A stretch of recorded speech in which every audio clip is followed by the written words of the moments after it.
Well, howdy there, guys. We are hiking a mountain. We're doing a little outside video today, and I want to talk to you guys about financial matters and a significant other. And I'm mainly talking to my male audience, which is like 93% of the people that watch my channel are males to begin with. So this video is directly for you guys out there. So if you're a female and you're watching this, the video might not relate to you. But I just want to talk about this. This is a subject I don't think we've ever touched on this channel. And we've got to touch on it because it can mess up your life in a big way, financially, a wrong relationship, or it can benefit you in a huge way, more than you would ever know. So I kind of want to talk about that today. As you guys probably know, I'm married. I got one son, he's 3 years old, and another son on the way here. He's due, from the time I'm recording this, he's due in about a month and a half or so. So we'll have 2 kids. And so I've been through the whole game. I've been through the dating game. I've seen it all. And I've seen, obviously, I've always paid attention to financial matters. You guys know me. I've always done that. So I mentioned something on a live stream one day or something in a video about, the pumpkin patch analogy I used, which is like, you want to look for someone, a significant other, when you're younger, because there's more available people out there and all those kinds of things that are your age and your appropriate age. And I had a lot of guys comment about, no, it gets better as you get older, and wait to find someone till you're in your 30s or 40s or this or that. And I definitely disagree with that 100% of the way. So let's say a lot of the guys that were saying, wait till you're in your 30s or 40s, you'll have better picks or whatever. They're basically banking off of you being in a better financial position. And so therefore, more females will want you, okay? So first off, if every guy that I've ever known in my life who got in a relationship in his 30s or 40s, he pretty much always got women that were already divorced, women that had kids, things like that. So, women that had already situations in life, already had baggage, already had experienced some good things and some very bad things, which obviously, if they're out of the relationship now, they probably experienced some bad things. So they got women with some baggage. Nothing wrong with that, but it's a little different. And then other people are like, well, no, then you can get some hot chick in her 20s. Okay, you're 43 years old. You got money. You're getting a 23-year-old chick who's super hot. You think she wants you for the sexual gratification? Hell no. You think she wants you for you? Hell no. She's probably more than likely wants you for the damn money at the end of the day. And you can say, oh, that's fine. She's using me. I'm using her for her body, whatever, for sexual reasons, to look cool because you're this older guy who's got some hot chick.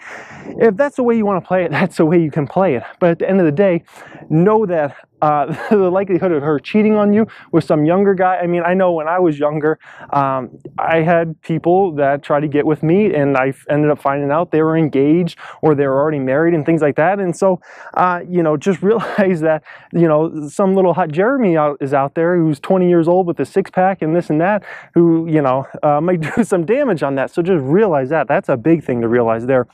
Also, a lot of you guys fail in relationships when it comes to money is because you guys never set the expectations early on. So, for instance, my wife now, when she moved in, she was just my girlfriend. We had only been dating.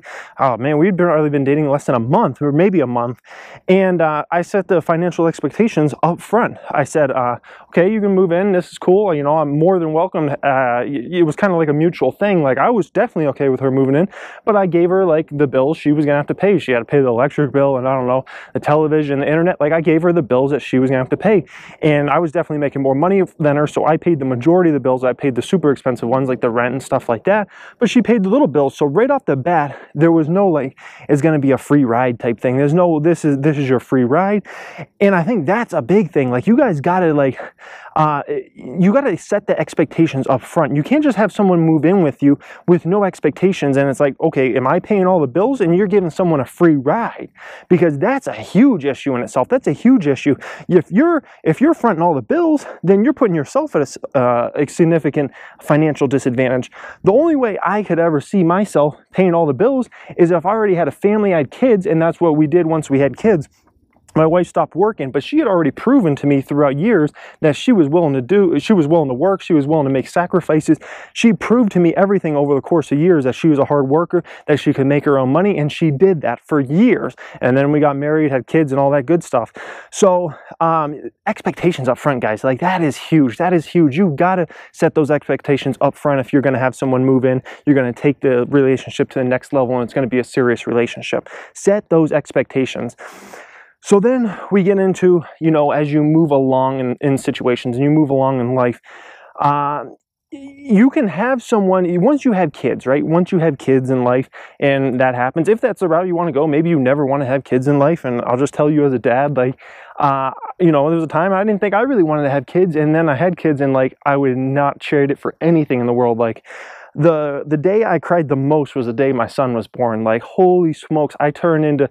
Yeah, you ever see those guys that win the Super Bowl and they're just bawling their eyes out just uncontrollably? That's how I felt the day my son was born. I was just uncontrollable emotion that I'll never probably ever experience something as great as that emotion I felt that day ever in my life. I don't think. It doesn't matter how much money I have. It doesn't matter how many subscribers I have on YouTube. It doesn't matter how good my real estate business is. Nothing will ever compare to that moment in time. It's just a special moment. So kids can definitely drive you to be much better financially in life, because you're trying to strive. You want to prove to them that you can be successful. So you set them on the right path and right plan. So that can definitely help.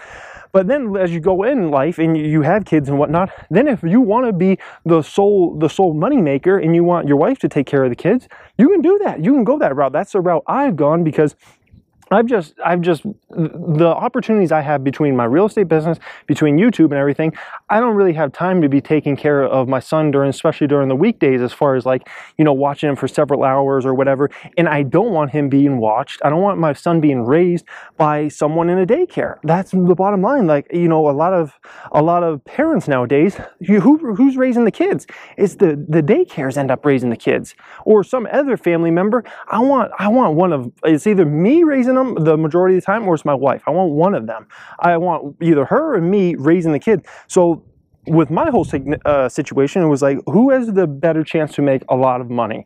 And for me, I felt like it was me, and she felt like that as well. So that's the route we've gone, and now I pay 100% of the bills, and that's just the way we go. And I'm perfectly fine with that, because I want her raising the kids at the end of the day. I don't want those kids being raised by, someone in a daycare, and she's working, so she ends up getting to work, and then who's raising the kids? Who's raising the kids at the end of the day? That's my question, and that's a big problem we have in society, and in my opinion.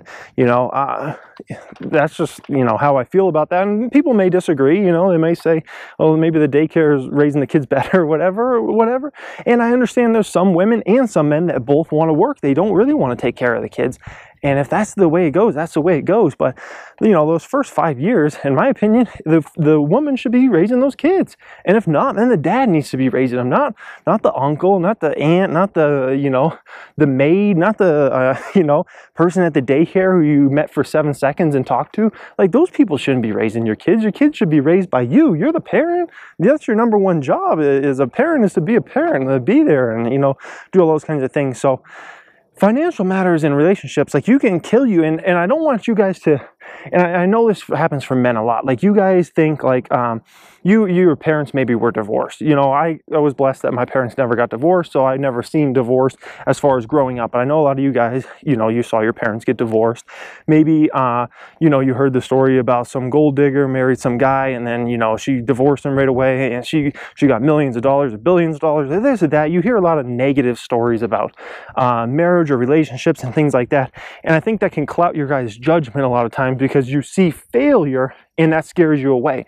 But just remember, relationship failure, everything you can fail at. You could say, well, a lot of businesses fail, so I should never start a business. Okay. A lot of people fail in the stock market, so I should never invest in the stock market. Okay, so what are you going to do? Never take a risk in life? You're never going to do anything in life? You're never going to achieve anything in life? You're just going to, I don't know, fucking work at McDonald's for the rest of your life and sit in a closet and hope you don't, you know what I mean? It's come on, guys, you gotta be willing to take some risk in life, and you say, oh, 50% of marriages end up in divorce and this and that, and you can read me these stats, and yeah, guess what? A lot of businesses also fail. A lot of investors also fail. mean, I would say the amount of business startups that fail versus relationships that fail are a lot higher for businesses. I've heard statistics before, like 90% of businesses fail or something like that. It doesn't mean it has to scare you away. It's just be aware that you're going to have to work. A lot of people get content in relationships. A lot of people think like they've been together with so long, so they don't really have to talk to them that much, or they don't have to pay attention to the other one's emotions. They don't have to do this. They don't have, it always takes work, guys. And that's any relationship. I don't care if your relationship is just a friendly relationship or it's a significant other. Like, you always got to be willing to put in the work. The minute you stop putting in the work is the minute things start falling down little bits by little bits. In the same way, if you have a business and you all of a sudden decide, man, I don't really want to put in the work, I just want to go on vacation for the next month or 2 months, can your business survive? Probably. Is it going to be hurt significantly or at least a little bit? I would say a little bit for sure, and possibility of even significantly, because you were absent all that time, and who knows what the hell was happening with the business, unless you got some great manager to run the business while you're gone.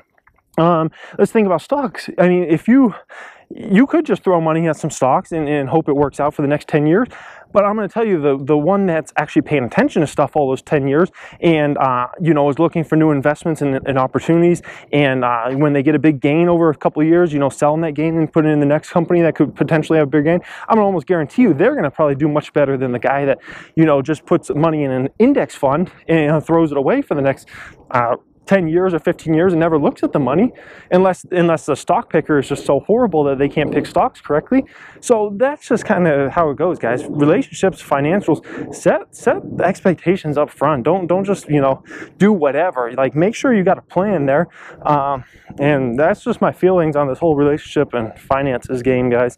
So I hope this video helps you out if you're a male out there. And I know there's going to be some guys that are just negative and had a bad relationship or got cheated on or saw this or saw that, and you just always have a negative view on that. Same way some people have it with the stock market. Like, they just had something happen in the stock market, or they saw someone lose money, or they lost money in a stock, and they're like, screw that, the stock market's a scam. Or they tried a business once and they didn't even approach it right and they failed. And like, oh, you can't open up business, you got to just work for companies. Like, that's just the way the game goes, guys. So I hope you enjoyed this. I hope this video helps you significantly in life and just understanding relationships and financial matters. So anyways, thank you for watching, guys, and have a great day.